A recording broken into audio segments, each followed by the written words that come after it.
कैसे हो पैडी? क्या चल रहा मैं है? अच्छा हूँ, तुम कैसे हो? मैं ठीक हूँ यार। सुनो, एक बात है जो मुझे तुम्हें बतानी है जिससे मैं बहुत हैरान हूँ। तो मैं फ्लोरिडा में हूँ एक अपीयरेंस पर, और कंपनी एंडरसन या बेटी बोलती है मुझे पैडी पिम्बलेट बहुत पसंद है। मैंने कहा पर कैसे? जैसे यहाँ आओ आकर हाय बोलो। पैडी कैसे? मतलब क्या? तुम क्या सोचते हो? वहां पैडी पिम्बलेट को हाय बोलो। नमस्ते।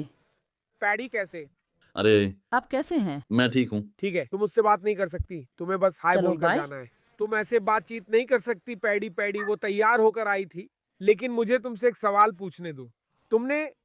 तुम इन बच्चों के साथ ऐसा कनेक्शन कैसे बना रहे हो? क्योंकि मुझे याद है मियामी में तुमने मुझसे कहा था ये फैलता है म्यूजिक एनर्जी। इंतजार करो जब तक तुम मेरा वॉकआउट नहीं देखते। आजकल के बच्चे भाई, मेरे रेसलर्स से लेकर यहाँ तक, वो कहते हैं हमें पैडी पिम्बलेट बहुत पसंद है। मतलब तुमने इन छोटे बच्चों के साथ ऐसा कनेक्शन कैसे बनाया? बस मैं जैसा हूँ वैसा रहकर, समझ रहे हो? मैं आज भी खुद को एक छोटा बच्चा ही समझता हूँ। दिमाग से तो मैं अभी भी 18 का हूँ। तो मैं उन्हीं में से एक जैसा हूँ। जैसा मैंने कहा, हाँ। बस मैं जैसा हूँ वैसा रहना और दिखावा ना करना। मुझे लगता है यही मुख्य कारण है कि लोग मुझे सच में पसंद करते हैं। हाँ, वो सच में तुम्हारी और पैडी पिम्बलेट के इस क्रेज की ओर खींचे चले आते हैं। और तुम्हें पता है, हमने पिछली बार इस बारे में बात की थी, ये हमेशा आसान नहीं रहा, लेकिन अब तुम एक बड़ी जगह पर हो। तुम्हारी पिछली फाइट, तुम और मैं मियामी के उस होटल में बैठे थे, है ना? हम कोने में थे क्योंकि वो हमें चुप रहने के लिए कह रहे थे, हम बहुत जोर से बात कर रहे थे। हमने इंटरव्यू किया और तुम वहां बैठे थे, और तुमने मुझसे अपने पैडी पिंपलेट वाले अंदाज में कहा, डीसी मैं इस बंदे की धज्जियां उड़ा दूंगा। मैंने कहा अरे यार क्या बोल रहा है, ये माइकल चैंडलर है, इस बंदे को कोई आसानी से हरा नहीं पाया है, उसके मैच हमेशा करीबी होते हैं, वो हमेशा अच्छा खेलता है, वो बहुत टफ है। तुमने कहा मैं उसे खत्म कर दूंगा, और तुमने कर दिखाया। क्या फाइट में कोई ऐसा पल था जब सब कुछ तुम्हारी उम्मीद से भी थोड़ा बेहतर हो रहा था? नहीं, शुरुआत तो मेरी उम्मीद से थोड़ी खराब हुई थी। मुझे उसे और जल्दी खत्म कर देना चाहिए था। मैंने उस फाइट में थोड़ी धीमी शुरुआत की थी, लेकिन जैसा मैंने कहा, मुझे पता था कि मैं उसके साथ क्या करने वाला हूँ। मुझे पता था कि मैं उसकी धुलाई करने वाला हूँ। मुझे बस पता था, और मुझे पता है कि इस शनिवार को भी वही होने वाला है। तुम्हें पता है, तुमने उसे उठाया और नीचे गिराया, और तुमने उसे जमीन पर कंट्रोल किया और उसकी धुलाई की। ये बंदा NCAA ONL अमेरिकन है। जस्टिन गेची भी वही है। पैडी, तुम बड़े बड़े दावे कर रहे हो। ये दावे कि तुम जस्टिन को इस तरह खत्म कर दोगे, लोगों को हजम नहीं हो रहे हैं। ये आत्मविश्वास कहां से आता है? मुझ में हमेशा से ही एक अजीब तरह का आत्मविश्वास रहा है, लेकिन ज़िंदगी के किसी और पहलू में मैं आत्मविश्वासी नहीं हूँ। सच कहूँ तो मैं सिर्फ फाइटिंग को लेकर ही कॉन्फिडेंट हूँ, क्योंकि मुझे पता है कि मैं इसमें कितना अच्छा हूँ। मुझे पता है कि मैं मिक्स्ड मार्शल आर्ट्स में कितना अच्छा हूँ, इसलिए मैं इसमें सुपर कॉन्फिडेंट हूँ। और मुझे लगता है कि मैं इसीलिए इतना अच्छा हूँ क्योंकि मुझे खुद पर बहुत भरोसा है। मैं आजकल लोगों को ये कहते हुए देख रहा हूँ कि मैं जस्टिन गैची को नीचे नहीं गिरा पाऊंगा, ठीक वैसे ही जैसे उन्होंने कहा था कि मैं माइकल चैंडलर को नीचे नहीं गिरा पाऊंगा। लेकिन हम शनिवार रात को देख लेंगे, है ना? लेकिन अगर तुम उसे गिरा नहीं पाए, क्या तुम जस्टिन गेटजी के साथ स्ट्राइकिंग कर पाओगे? हाँ, मुझे पक्का पता है कि मैं कर सकता हूँ। माइकल चैंडलर के साथ उसकी जान पे बनाई थी दोस्त, समझ रहे हो? वो चैंडलर से नॉकआउट होते-होते बचा, जिसके हाथ इतने से हैं। तो सोचो मैं उसके साथ क्या करूँगा? तुम्हें पता है, जब तुम्हें टाइटल फाइट मिली है ना, तो बहुत से लोग कह रहे थे ओह इसे नहीं मिलनी चाहिए। और मैं असल में उस दिन फोन पर था एक इंटरव्यू में, और उसने कहा कि क्या अरमान पैडी को हरा देगा या कुछ और। मैंने कहा देखो वो बहुत अच्छा है, लेकिन कोई भी पैडी पिम्बलेट को यूं ही नहीं हरा पाएगा। क्या तुम्हें लगता है कि अब तुम्हें लोगों से वो इज्जत मिलनी शुरू हो गई है? और क्या इससे कोई फर्क भी पड़ता है? क्योंकि मुझे पता है, जब मैं देखता हूँ, मैं तुम्हें देख रहा होता हूँ और कहता हूँ कि पैडी पिम्बलेट के खिलाफ कोई भी रात आसान नहीं होती, जैसा मैंने तुम्हारी पिछली फाइट में देखा। इससे कोई फ़र्क नहीं पड़ता कि लोग क्या कह रहे हैं। लोगों ने मेरे पूरे करियर में मुझ पर शक किया है। जब से मैंने बचपन में एमेच्योर लेवल पर फाइटिंग शुरू की थी, हर किसी ने हमेशा मुझ पर शक किया है।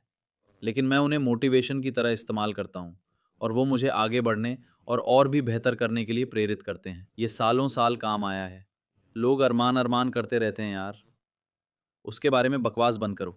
लोग अब अरमान को असल में इसलिए पसंद करते हैं क्योंकि वो मुझसे नफरत करते हैं। बस यही एक वजह है कि उसके कुछ फैंस हैं, जबकि मेरा लोगों के साथ प्यार नफरत का रिश्ता है। कुछ लोग मुझसे प्यार करते हैं, कुछ लोग मुझसे नफरत करते हैं। सिर्फ वही लोग अरमान की तरफ हुए हैं जो मुझसे नफरत करते हैं और मुझे नाकाम होते देखना चाहते हैं। बस यही वजह है कि अरमान के फैंस हैं, उसे कोई पसंद नहीं करता। तुम अरमान को इतना नापसंद क्यों करते हो यार? हे, क्या मैं तुमसे एक सवाल पूछ सकता हूँ? वो एक बिगड़ा हुआ शहज़ादा है, समझे? उसे पूरी ज़िंदगी सब कुछ चांदी की थाली में परोस कर मिला है, साथ में कैवियार भी। उसे नहीं पता कि मेहनत क्या होती है। उसे नहीं पता होगा कि लिवरपूल से होना कैसा होता है, समझे? भाड़ में गया तेरा अरमान साले कीड़े। ये पॉश लड़का क्या होता है? इसे पॉश लड़का बोलने की वजह क्या है? ये क्या है? तुम्हें नहीं पता कि आप अमेरिका में पॉश लड़का नहीं कहते? नहीं, हम पॉश लड़का नहीं कहते। पॉश लड़का क्या होता है? पता है मैंने क्या सुना है? पॉश स्पाइस डेविड बेकहम की पत्नी। वो पॉश हैं। वो अमीर घर में पली-बड़ी, उसके पापा के पास बहुत पैसा था जो रोल्स रॉयस चलाते थे। क्या तुमने देखा जब डेविड बेकहम ने उसे इस बात पर टोका था? वो डॉक्यूमेंट्री में थे। हाँ, मेरा वही मतलब है। और अरमान वैसा ही है, समझे? कहता है कि अगर वो नई कार माँगेगा तो उसके पापा उसे 5 लाख ट्रांसफ़र कर देंगे। ये तो बस एक बिगड़ा हुआ शहज़ादा है, समझे? उसे ज़िंदगी में कभी किसी चीज़ की कमी नहीं हुई। तो ऐसा लगता है कि अरमान से लड़ना आसान होगा, है ना? क्योंकि तुम्हारे मन में उसके लिए ऐसी भावनाएं हैं। जस्टिन के बारे में क्या? क्या तुम्हारे मन में जस्टिन के लिए वैसी नहीं, नहीं, भावनाएं हैं? जस्टिन के लिए मेरे मन में बिल्कुल भी कोई दुश्मनी नहीं है। हमें अभी-अभी एक छोटा पैरामाउंट का शूट करना पड़ा और हमें एक-दूसरे को घूरना था। एक-दूसरे से इतनी दूर खड़े होकर 2 मिनट तक एक-दूसरे को घूरते रहे और हम सोच रहे थे, हे भगवान! क्या हमें यहाँ किस करना पड़ेगा या कुछ और? लेकिन वो कैसा लगा? उससे पहली बार इस तरह इतने करीब आने पर तुमने क्या महसूस किया? मैं ये नहीं कहना चाहता कि वो नर्वस था या नहीं, क्योंकि वो जस्टिन गेची है, दोस्त, और वो सबसे लड़ा है, तो वो मुझसे लड़ने में नर्वस तो नहीं होगा, लेकिन वो थोड़ा बेचैन था। समझ रहे हो? मैं तो बस उसे घूर रहा था। वो थोड़ा-सा अपना हाथ हिला रहा था, थोड़ा बेचैन था। लेकिन उसकी गर्दन बहुत लंबी है ना? उसकी गर्दन लंबी है। मैंने कभी ध्यान नहीं दिया कि उसकी गर्दन लंबी है। हाँ, उसकी गर्दन लंबी है दोस्त, जो चोक लगाने में उसकी मदद नहीं करेगी। तो तुम कह रहे हो कि 3 राउंड के अंदर तुम जस्टिन गेची को हरा दोगे? हमने ऐसा होते हुए सच में नहीं देखा है। मैक्स हॉलोवे के साथ फाइट भी 25 मिनट की फाइट के 24वें मिनट में खत्म हुई थी। तुम उस पर इतनी आक्रामकता से कैसे हमला कर सकते हो, जबकि फाइट की शुरुआत में ऐसा करने से तुम खुद खतरे में पड़ सकते हो, या कम से कम ऐसा लगता तो है। हाँ, मुझे फाइट में कभी नहीं लगता कि मैं खतरे में हूँ। मुझे लगता है कि मैं किसी का भी पंच झेल सकता हूँ और आगे बढ़ सकता हूँ। एम मुझे लगता है मैं उसका अनादर नहीं करना चाहता, क्योंकि मैं जस्टिन को सच में पसंद करता हूँ। लेकिन मुझे लगता है कि उसकी ताकत को बढ़ा-चढ़ा कर बताया गया है। जेम्स विक के बाद से उसने अपने हाथों से किसी को नॉकआउट नहीं किया है। उसने पॉयरियर को एक हेड किक से नॉकआउट किया, लेकिन वो पॉयरियर था जो अपने करियर के ढलान पर था, जो मेरे ख्याल से पहले से ही नीचे जा रहा था। मुझे नहीं लगता कि पॉयरियर ने अपनी पिछली कुछ फाइट्स में बिल्कुल भी अच्छा किया। उसने इस्लाम को एक अच्छी फाइट दी जब इस्लाम को स्टैफ इन्फेक्शन था। तो इससे बात साफ हो जाती है। हाँ, तुम्हें पता है, तुम शनिवार को अंतरिम चैंपियनशिप के लिए लड़ रहे हो। तुम ये बेल्ट जीतते हो तो ऐसा लगेगा कि तुमने डिवीजन को एक नई जान दे दी है ना? तुम्हारे पास एक संभावित नंबर 1 दावेदार अरमान सारुकियन है, जिसके बारे में तुमने कहा कि तुम उसे हफ्ते के किसी भी दिन हरा दोगे। तुम्हारे पास इलिया टोपुरिया के रूप में एक चैंपियन भी है, जिसके बारे में तुमने कहा कि तुम अप्रैल में नहीं लड़ोगे, जबकि उसने कहा है कि वो अप्रैल या मई में वापस आने का इरादा रखता है। पहली बात, तुम इलिया टोपुरिया से क्यों नहीं लड़ना चाहते अगर वो वसंत में वापस आता है? मैं इतनी जल्दी नहीं लड़ रहा दोस्त। मैं जनवरी में लड़ रहा हूँ। मैं फरवरी में छुट्टी पे जा रहा हूँ। मेरे पास पर्याप्त समय नहीं होगा। मुझे उसके लिए बैठकर इंतज़ार करना पड़ा है। तुम कुछ महीने इंतज़ार कर सकते हो। जून के अंत में, जुलाई की शुरुआत में। हाँ, जून के अंत में, जुलाई की शुरुआत में। तो तुम मानकर चल रहे हो कि अगर तुम शनिवार को चैंपियन बन गए तो अगला मुकाबला इलिया टोपुरिया से होगा। हाँ, जब मैं शनिवार को अंतरिम चैंपियन बन जाऊँगा तो उसके 1 साल के अंदर होगा। अगर वो समय पे वापस आ गया, समझे? अगर वो जून-जुलाई तक वापस नहीं आता है तो उससे बेल्ट छीन लेनी चाहिए या उसे खाली कर देना चाहिए और डिवीज़न को आगे बढ़ने देना चाहिए। और मैं अरमान से लड़ लूँगा, समझे? लोग कह रहे हैं कि मैं अरमान से लड़ने से डरता हूँ। मुझे उससे लड़ने का ऑफ़र कभी नहीं मिला। मैं उससे कल ही लड़ लूँगा। हाँ, हाँ, पैडी, तुम्हें जाने देने से पहले, तो तुमने कहा कि तुम्हारा क्रिसमस बर्बाद हो गया क्योंकि तुम्हारी ये फाइट थी और तुम खा नहीं सकते थे। लेकिन लेकिन रुको रुको पैडी, मुझे यहाँ तुम्हारी ईमानदारी चाहिए। तुम इस बात को थोड़ा बढ़ा चढ़ाकर बोल रहे हो क्योंकि मैंने तुम्हें दिसंबर में देखा था और तुम अब उतने मोटे नहीं थे जितने पहले होते थे। तुम पहले सच में बहुत मोटे हो जाते थे, लेकिन अब जब मामला गंभीर हो गया है तो तुम उतने भारी नहीं लगते जितने पहले होते थे। मतलब क्या तुमने जानबूझकर पहले जितना मोटा ना होने का फैसला किया है? खैर नहीं, जब मैं अमेरिका में था जून में, इस साल जून में, मैं तब भी 200 पाउंड 205 पाउंड तक पहुंच गया था। हाँ, पर क्या समझ क्या रहे वह हो? एआई लेकिन था? अब मुझ में मसल्स बहुत ज्यादा क्या हैं। वो तस्वीर एआई से बनी थी जब तुम्हारा चेहरा फैट बास्केटबॉल ओह प्लेयर्स हाँ, की वो तरह पूरा हमेशा मोटा दिख एआई रहा से था? बनी होती हैं। वे हमेशा एआई का उपयोग करते हैं। वो हमेशा फोटोशॉप्ड होती हैं वो सारी तस्वीरें। लेकिन जैसे जब मैं इंटरनेशनल फाइट वीक में आया था तब भी मैं 200 पाउंड का था। लेकिन तुम मोटे नहीं लग रहे थे। हाँ, लेकिन वो मैं वो वो जो सब एआई एडिट ने की उस दिन जाती हैं। बालों के हाँ, साथ वो सब किया मुझे था। और मोटा दिखाने के लिए एडिट की जाती हैं। लेकिन मैं अभी भी 195 पाउंड पर एब्स के साथ घूमता हूँ।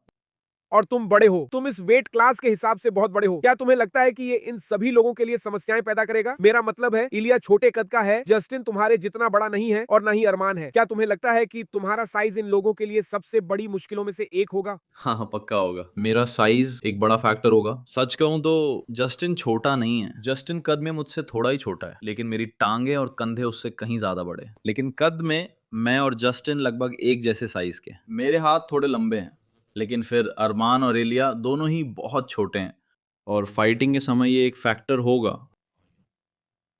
शनिवार की रात अगर तुम अंतरिम चैंपियनशिप जीतते हो तो पैडी पिम्बलेट के लिए इसका क्या मतलब होगा? एक ऐसा लड़का जिसके बारे में कई लोगों ने सोचा था कि वो यूएफसी में चैंपियन बनेगा, उस लक्ष्य को पूरा करना, तुम्हारे लिए इसका क्या मतलब होगा? सच कहूँ तो ये मेरे लिए सब कुछ होगा। ये जीवन भर की मेहनत का नतीजा होगा, क्योंकि मैंने 16 साल पहले ट्रेनिंग शुरू की थी जब मैं 15 साल का था, और ये मेरी आधी जिंदगी है। मैंने अपनी पूरी वयस्क जिंदगी इसी पल के लिए ट्रेनिंग की है, और मैं शनिवार रात को आकर इसे हासिल कर लूंगा। मैं वापस आने का इंतजार नहीं कर सकता। फैंस भी पागल हो जाएंगे यार, उन्हें 7 दिनों से हाँ, फाइट्स उनके देखने पास को है। नहीं मिली हैं। हाँ, फैंस इस शो के लिए पागल हो रहे हैं, तो ये शानदार होने वाला है। हाँ, जिस तरह लिवरपूल खेल रहा है उसके बाद शायद तुम्हें अभी अपनी जिंदगी में कुछ शानदार चीज की जरूरत है ना? यार पिछले साल उन्होंने तुम्हें इतना बढ़िया साल दिया था। ठीक है, ठीक है। खैर, तुम्हें पता है, बहुत बढ़िया, रेड्स को आगे बढ़ाओ। हाँ, अब द रेड्स, तुम जानते हो मैं तुम लोगों के लिए अच्छी किस्मत की उम्मीद करता हूं, क्योंकि मुझे नफरत है कि तुम लोगों जैसे पिछले साल के चैंपियन इतना बुरा खेलें, जबकि हम लंदन के आर्सेनल अभी इतना इतना और तुम अच्छा अभी भी लीग खेल में रहे नीचे हैं। ही हो, तुम लोग शॉकर्स हो, बस यही सच्चाई है। और एक बात और, अब जब तुम बेल्ट के लिए लड़ रहे हो पैडी, तो तुम और मैं असली शर्तें लगा सकते हैं, चैंपियन वाली शर्तें। Arsenal versus Liverpool, DC versus paddy पिम्बलेट। चलो शर्त लगाते हैं। अगले साल दोस्त हम लीग में तुमसे ऊपर खत्म करेंगे। पक्के तौर पे तुम लोग तो वैसे भी नहीं जीतोगे, सिटी जीतने वाली है। मैं अपने पैसे के लिए तुम्हारा पीछा करूंगा। दोस्तों, पैडी पिम्बलेट इस हफ्ते यूएफसी 324 में यूएफसी अंतरिम चैंपियनशिप के लिए लड़ रहे हैं। आप इस नौजवान के हर काम पर पक्का नजर गड़ाए रखें और उसे उसके इंस्टाग्राम, एक्स, थ्रेड्स हर जगह फॉलो करें। इस बैडी से जुड़े। अगली बार तक लाइक करें, सब्सक्राइब करें और अपने दोस्तों को बताएं कि मेरा एक यूट्यूब चैनल है और मैं पैडी जैसे लोगों से जुड़ रहा हूँ। ओ पैडी बदमाश, अगली बार तक। हाँ डीसी। ठीक है दोस्तों, आज का शो हमारे नए प्रायोजक हार्ड रॉक बेट द्वारा प्रस्तुत है। हार्ड रॉक बेट एक top rated sports book app है। जब आप इसे खोलेंगे और खुद देखेंगे तो ये शायद आपके द्वारा उपयोग किए जाने वाले किसी भी अन्य स्पोर्ट्स बुक ऐप से बाजी मार ले। और दोस्तों, अगर आपने हार्ड रॉक बेट पर अपनी पहली शर्त नहीं लगाई है तो आपके पास अभी भी जीतने पर एक $150 के बोनस बेट्स पाने का समय है। तो $5 की शर्त लगाई। अगर वो शर्त जीत जाती है तो आपको न केवल अपनी जीती हुई रकम मिलती है, बल्कि आपको तुरंत एक $150 के बोनस बेट्स भी मिलते हैं। दोस्तों, आज हार्ड रॉक बेट स्पोर्ट्स ऐप को आजमाने का बढ़िया दिन है। तो ये सिर्फ एक वेलकम ऑफर नहीं है, आप बोनस बेट्स पा सकते हैं, आप पार्ले इंश्योरेंस और अन्य रिवॉर्ड्स पा सकते हैं। रिवॉर्ड्स और प्रोमोज लगातार मिलते रहते हैं। तो हार्ड रॉक बेट ऐप डाउनलोड करें और आज ही अपना पहला डिपॉजिट करें।